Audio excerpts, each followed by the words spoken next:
Before I begin, I'd request there are two Dr. Shailajas with us today, one in the virtual space and one physically with us. And Shailaja, if you could just come up to the front because our camera doesn't span the entire room, that Sophie can see that you are here. So Dr. Shailaja was part and parcel, part and parcel of the 2023 report, which is being referred to and is being presented here, which we did to page. Thank you very much, Shailaja, and really appreciate your being here. Do we need both? I think one is enough. Thank you. So, what we'll try and do is look at what Sophie has just mentioned and try and look at how the results look like based on the methodology that Sophie just mentioned.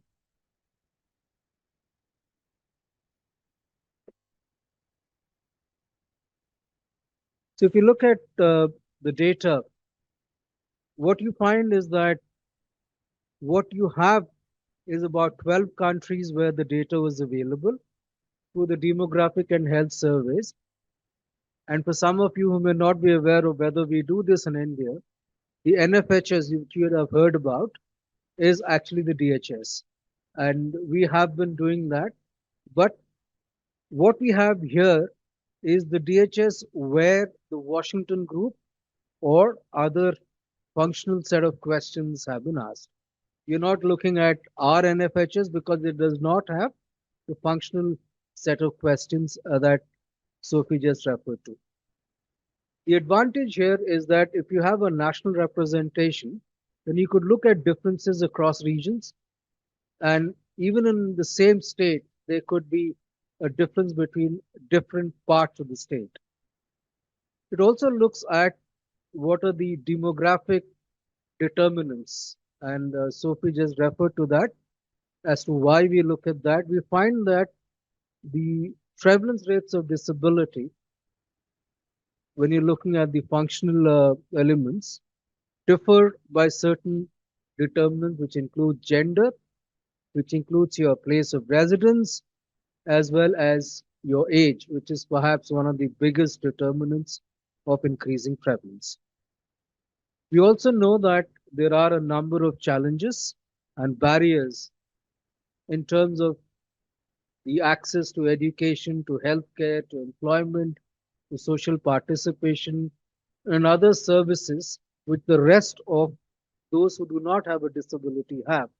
And therefore, to try and look at some of these parameters in relation to the findings.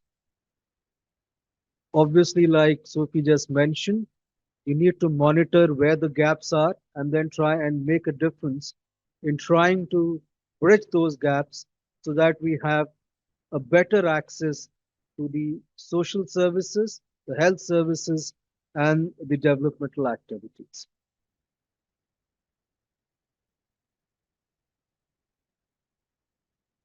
So like I mentioned, the reason why it is important is because it helps you to look at monitoring where we have reached. You need to know, is the law good enough? Are there loopholes that need to be plugged? And to help that, this evidence is very critical. Also looking at the inequalities that exist with the determinant that I just mentioned, and help in trying to provide the evidence base for policy formulation. We're also looking at trying to find out as many data sets that may be existing globally. It's not possible that everything is in one location. So what DDI is trying to do is to try and bring all the data sets which have questions related to functional disability onto one platform or one repository. And then obviously looking at disaggregated data.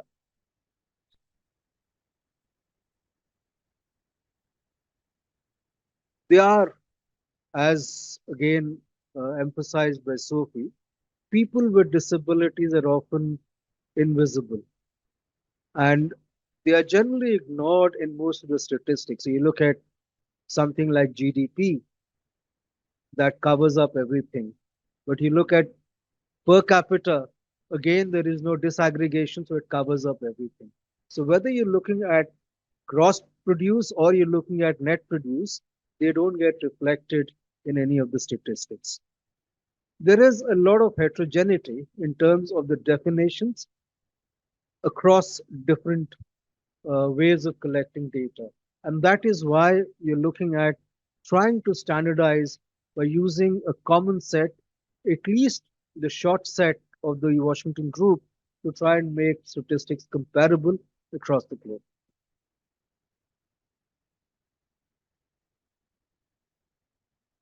Like Sophie mentioned, we looked at about 1288 data sets from 188 countries, and a lot of that sort of discerning the different data sets was done by Pavni with the help of Dr. Shailaja.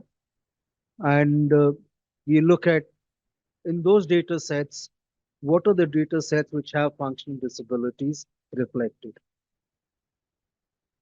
You find that because of the COVID pandemic, more challenges were thrown up, and there is a shortage after COVID in terms of the use of functional questions in disability.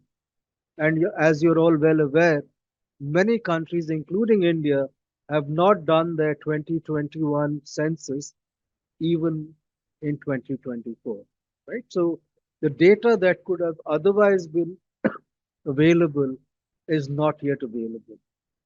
But what we see is an increasing trend in the use of functional set of questions in defining disability rather than just looking at the medical definition of disability, post polio, or deafness or blindness. You're looking at the perception of people as being more important. As you'll see, only 1 out of 5 data sets that were actually reviewed showed that they were collecting information on the functional domains when it comes to disabilities. So this is the sort of breakdown. Look at 188 country data, 1,288 databases, and out of that, 66% used some form of functional questions. So if you look at the total number of databases, that comes down to 22%, like I said, 1 in 5. Incorporating the Washington group was 37% of countries and 10% or 11% of all the data sets that were reviewed. And other functional domains, 41% when you look at number of countries and about 11% when it comes to the data sets. Mind you, some countries can have multiple data sets, and therefore there is going to be an overlap. It's not as if it is only one data set per country.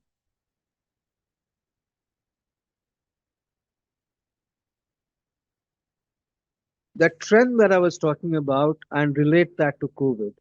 Between 2010 and 2014, you had in-person data collection where you had functional questions because there was some where telephonic interviews were done. So not considering that, only those where there was an in-person interview. As a proportion, in 2010, 2014, you had, when I'm looking at global as well as South Asia, trying to compare the two, and South Asia is the blue and the brown red bar is global.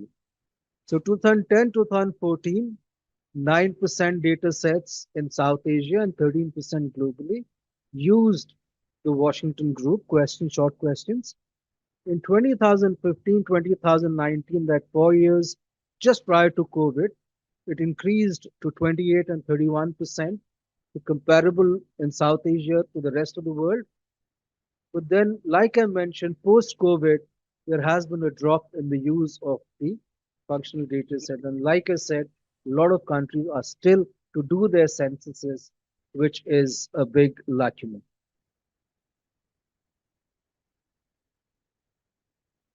So this busy slide, just focus on that. You look at your concentration powers.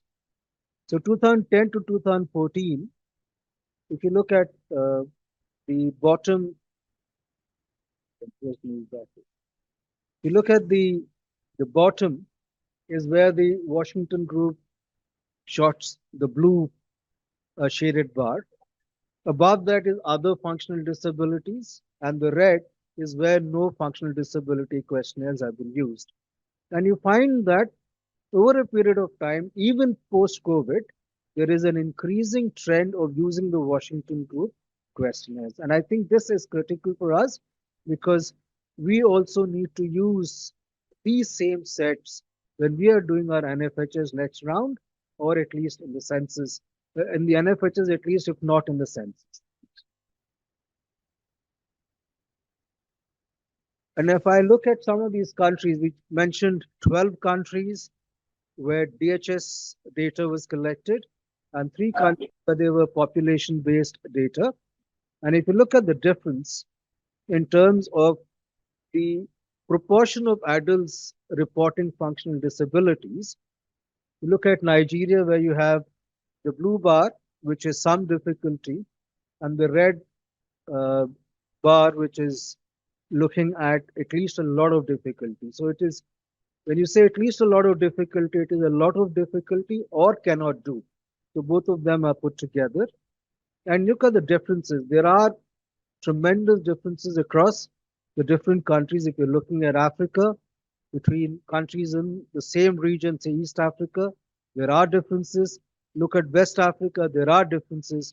So it means that both within the continent and within the countries, there would be a major variation because of the determinants that we just mentioned earlier. So we need to look at each country, each region separately when we're looking at disability statistics. Next. So if you look at the overall, adults with functional disabilities are geographically dispersed, and therefore there is nothing like being concentrated in one area. I don't know how many of you have seen a movie called Ben-Hur. You had a leper colony, and all the lepers, including Ben-Hur's sister and mom, were there. So it is not like that any longer, right? And they are living with the rest of the community. Uh, there is significant variation, which I just alluded to, both within the country and between the countries. And what this sort of data analysis does is also looks at the need for universal inclusive policies. Because there are variations, it doesn't mean that you need to have one policy for one region and another policy for another region. Inclusive policies have to be universal so that those differences that exist can then be minimized. So just to look at the regional variation, so I'm looking here at South Africa. Look at these three maps here. Any difficulty, some difficulty, and a lot of difficulty. And you find that in the Western Cape is better off, that is the lighter, and the darker blue is worse off. So within the same country, you see a lot of differences. And look at where Durban is. Does anybody have an idea? So Durban is somewhere here. So one of the earliest places where Mr. Mahatma Gandhi started his freedom struggle and set a commune, they're also not doing very well, right? Not as badly as the Western, but are still not as if they're out of the woods. So it means that irrespective of what has happened earlier, historically what may have happened doesn't mean that today's situation is very different. Next. The same thing if you look at Kenya in the east, in the East African region, again you find a significant difference. Again, you'll find that Nairobi doesn't prevent even if it's the capital region, it doesn't mean that there is less functional disability in that region. So these geographical and local differences will exist, and therefore we need to try and capture that through the data analysis. How do you measure the impact? And there are certain areas where we try and capture this information in the DDI. One is on education and literacy indicators. And I'll refer to the multidimensional poverty indicator later on as to it's there that the standard of living and multidimensional poverty. It's not just people living below a poverty line or how much they need to spend on food. It's more about poverty clubbed with educational attainment, with educational enrollment, access to sanitation facilities, access to water supplies. So, multidimensional poverty is a stronger indicator, and therefore, there's been an effort in DDI to try and relate it to multidimensional poverty. And then the access to information and communication technology in terms of people with and without a disability. Is there a difference? Is something that we need to look at in a rapidly changing world where technology is becoming so important. And ultimately, those skills lead on to employment. We have the skills for information communication technology that drive the employment market today. So we need to look at many of these aspects. So here you're looking at multidimensional poverty rates, and if you look at the bottom, you're looking at four groups. A group with no difficulty, that is the dark part of the arrow right at the bottom of each of these uh, composite bars. And if you look at the top, the lightest area where they have a lot of difficulty, and you find the difference right across. You look at Tanzania, 80% plus, uh, they they are fine.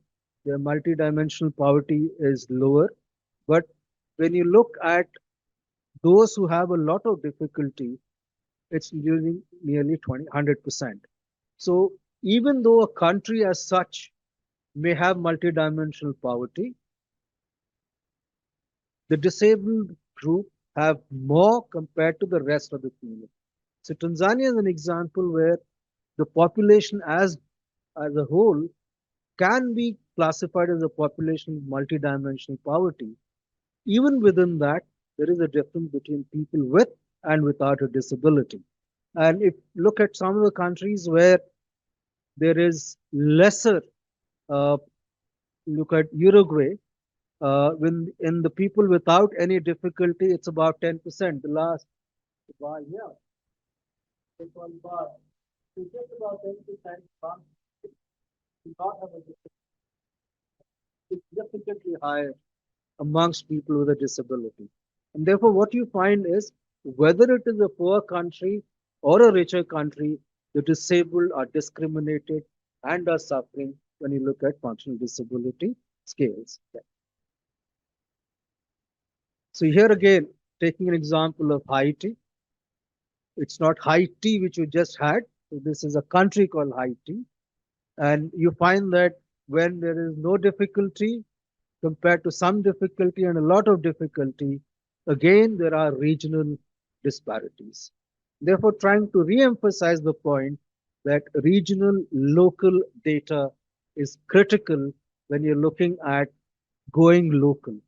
So one thing we have to remember is that policies are national, but action is local. And therefore, if you want to act and make a difference, you need to collect local level data.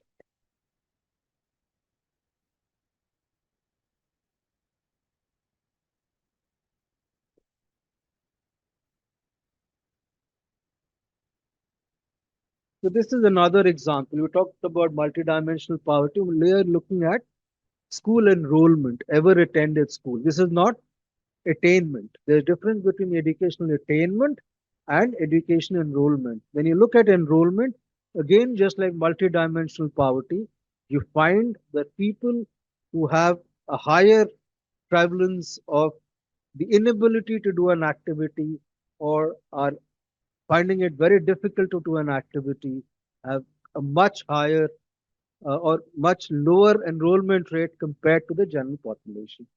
That is, people who do not have a difficulty. So you're seeing that as one of the components of multidimensional poverty, like I mentioned, school enrollment is important. And if you look at school enrollment in isolation, there also you find that difference. So now let's look at the South Asia region. So in the South Asia region, we only have two countries when we look at the 2023 report where the microdata analysis was possible because of the availability of the Washington Group questionnaire short set being utilized in the national level uh, surveys. This year, 2024, we've just got data from the DHS from Nepal. So we'll be able to add the figures from Nepal in the 2024 report. And we'll have some local regional data from India, which does not represent the national level, but some local regional level, which we'll try and look at as some case studies in the 2024 report. So I'm looking at Maldives and Pakistan and trying to illustrate that there is a lot of similarity despite the difference in the level of development. So Maldives, you find about nearly 10% reporting functional difficulty, and there is a variation right across. I know many of you must be angry when I refer to Maldives right now, but it is still a country, it's an independent country, so and they've collected the data which we need to analyze. Look at Pakistan, about 12.4%. So when you use functional disability questionnaires, in the population group, there's not much of a difference. There's a lot of overlap, irrespective of your level of development, which may not come about if you do not use functional difficulty questionnaires.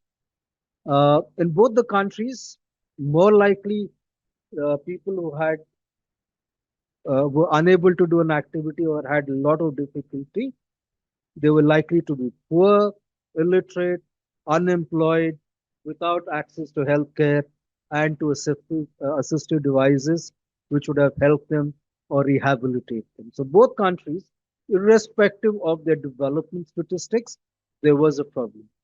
In Pakistan, additionally, inadequate living conditions were observed, and this actually could have been for the entire population, not just for people with disability, though people with disability would have suffered a higher discrimination compared to general population.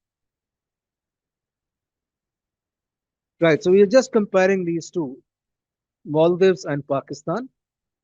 Any difficulty, some difficulty, a lot of difficulty. If you add up the two, the three bars in both the countries, are they similar? 25 plus 14, 39 plus 11, 50% of the population in the Maldives has some level of difficulty, right? 25 plus 14 plus 11. Look at Pakistan, 24 plus 16 plus 8, 48%.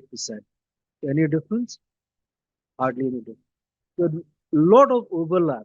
There is a difference when it comes to a marginal difference between the degree. A lot of difficulty, 8% in Pakistan compared to 11% in Maldives. But any difficulty, 25, 24, hardly. It's more like a tied match in T20, which Dr. Sham likes to be an umpire for those matches. So I'm here in this slide comparing the similarity, the differences between the two countries compared to the similarities with relation to disability. Life expectancy in Maldives, nearly 80 years. So pitches it into the high income, the upper middle high income sort of country. Pakistan, 66, slightly lower than the Indian life expectancy, but almost very similar. You look at the Human Development Index ranks, Maldives at 90, Pakistan at 161.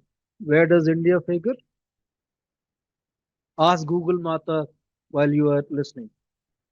In terms of the Rights for Persons with Disability Act being ratified, almost same 2010 in Maldives, 2011 in Pakistan.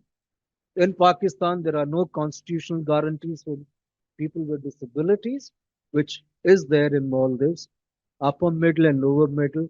But when it comes to the prevalence of disabilities or the severity of functional disabilities, a lot of similarity. So where we would be, try and guess, we would be very similar to a high and a low point within the region.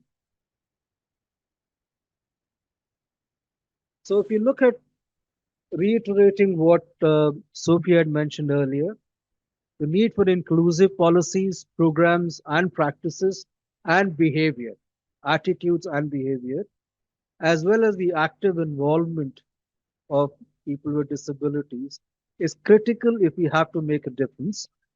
You need the respective organization of people with disabilities to also be part of the engagement when we are looking at how we implement these policies. Right? So comprehensive disaggregated data, like I mentioned, three, gender, age, and regional differences, at least those three are critical. Multidimensional poverty and other indicators of social development, if we can link to them, it's even better.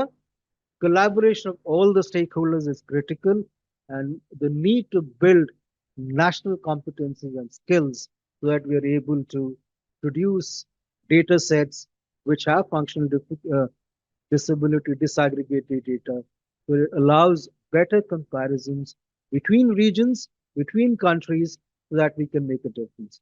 Thank you. I think that's the last slide, Kazi.